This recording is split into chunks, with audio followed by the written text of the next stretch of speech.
नमस्कार, आप सभी का स्वागत है। आप देख रहे हैं न्यूज 24। मैं हूं आपके साथ अंजलि आनंद और बुलेटिन की शुरुआत करते हैं इस वक्त की ब्रेकिंग न्यूज के साथ।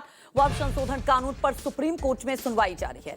वक्फ कानून को चुनौती देने वाली अर्जी पर सुनवाई के दौरान कोर्ट में बोले कपिल सिब्बल, ये कानून वक्फ पर कब्जा करने के लिए है। तो आज आपको बता दें कि सुनवाई चल रही है। इसके पहले 15 मई को सुनवाई हुई थी।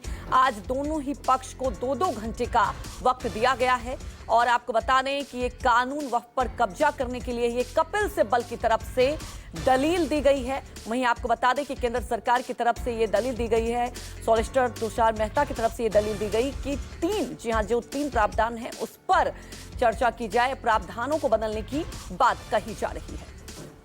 वहीं हमारे वरिष्ठ सहयोगी प्रभाकर मिश्रा सीधे हमारे साथ सुप्रीम कोर्ट से लाइव जुड़ चुके हैं। प्रभाकर, आज बेहद ही महत्वपूर्ण दिन है, 2-2 घंटे वक्त दिया गया है दोनों पक्ष के लिए। क्या आज अंतरिम आदेश आ सकता है? अभी तक क्या कुछ हुआ है सुप्रीम कोर्ट में?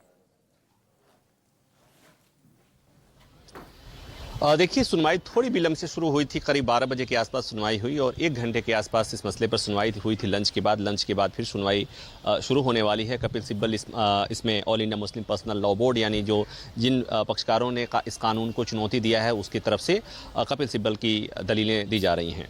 पहले से कोर्ट ने कहा था कि हम ये मान कर चलते हैं कि संसद से कोई कानून अगर पारित हुआ है तो हम ये मान कर चलते हैं कि कानून सही ही होगा, यानी प्रिजम्पशन होता है कि वो कानून सही होगा। और उस कानून पर रोक के लिए ज़रूरी है कि आप बहुत स्ट्रॉन्ग पॉइंट रखें ताकि उस पर हम दखल दे सकें। अदरवाइज बिना विस्तृत सुनवाई के इस मामले में कोई अंतरिम आदेश पारित नहीं करेंगे।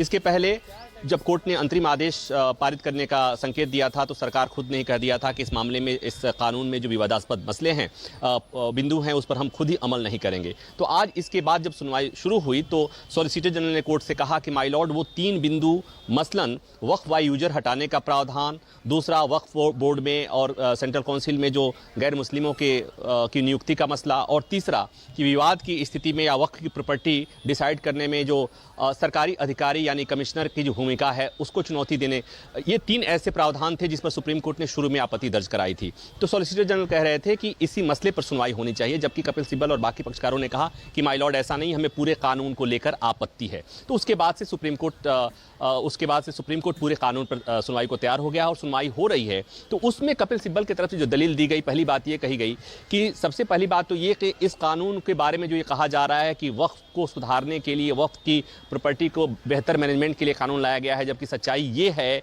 कि ये कानून वक्फ की प्रॉपर्टी को हड़पने के लिए लाया गया है। तो एक कपिल सिब्बल की तरफ से एक बात ये कही गई। दूसरी बात ये कही गई कि वक्फ की प्रॉपर्टी को के रजिस्ट्रेशन का जो मसला है, रजिस्ट्रेशन की जो बात की गई है, इस कानून के पहले जो व्यवस्था थी कि हालांकि वक्फ, उन्होंने कहा कि वक्फ की प्रॉपर्टी रजिस्ट्रेशन का प्रावधान पहले से है, लेकिन उसमें यह प्रावधान नहीं था कि वक्फ की प्रॉपर्टी का अगर रजिस्ट्रेशन नहीं होता है तो वो वक्फ की प्रॉपर्टी छीन ले ली जाएगी या उसे ले ली जाएगी, वापस ले ली जाएगी। लेकिन इस कानून में प्रावधान कर दिया गया है कि वक्फ की प्रॉपर्टी को अगर का रजिस्ट्रेशन अगर नहीं हो रहा है, नहीं हुआ है, तो उसे सरकार वापस ले सकती है। उसे तो इस कानून को लेकर के, इस प्रावधान को लेकर विरोध चल रहा है और उस पर कपिल सिब्बल ने अपनी दलील रखी। एक बात और उसमें बात आई थी, जो वक्फ करने के लिए, यानी कि वक्फ प्रॉपर्टी वक्फ करने के लिए, दान करने के लिए, उसमें इसका नए कानून में जो प्रावधान रखा गया कि कम से कम 5 साल आप प्रैक्टिसिंग मुस्लिम होने चाहिए। उस पर कपिल सिब्बल ने कहा कि कोई अपनी संपत्ति दान करना चाहता है तो इसके लिए ये शर्त तो कैसी शर्त है, और मैं किसी को क्यों बताऊं कि मैं कितने साल से मुस्लिम हूं, और इसके जांचने का तरीका क्या होगा। तो कुल मिलाकर ये कि अभी तक उस कानून की कमियों की तरफ कपिल सिब्बल की तरफ से ध्यान दिया जा रहा है। और फिर एक बार से सुनवाई शुरू होने वाली, जिसमें कपिल सिब्बल अपनी बहस को आगे बढ़ाएंगे और आज यही मांग की जाएगी कि सुप्रीम कोर्ट कोई अंतरिम आदेश पारित करे। अभी तक सुप्रीम कोर्ट ने कोई अंतरिम आदेश पारित नहीं किया है। सरकार ने खुद ही विवादित प्रावधानों पर रोक लगाने का फैसला किया है। बिल्कुल प्रभाकर, आप देखना होगा कि आज सुप्रीम कोर्ट की तरफ से क्या अंतरिम आदेश दिया जा सकता है। आगे भी इस खबर पर आपसे अपडेट लेंगे। फिलहाल हमारे साथ जुड़ने के लिए आपका शुक्रिया।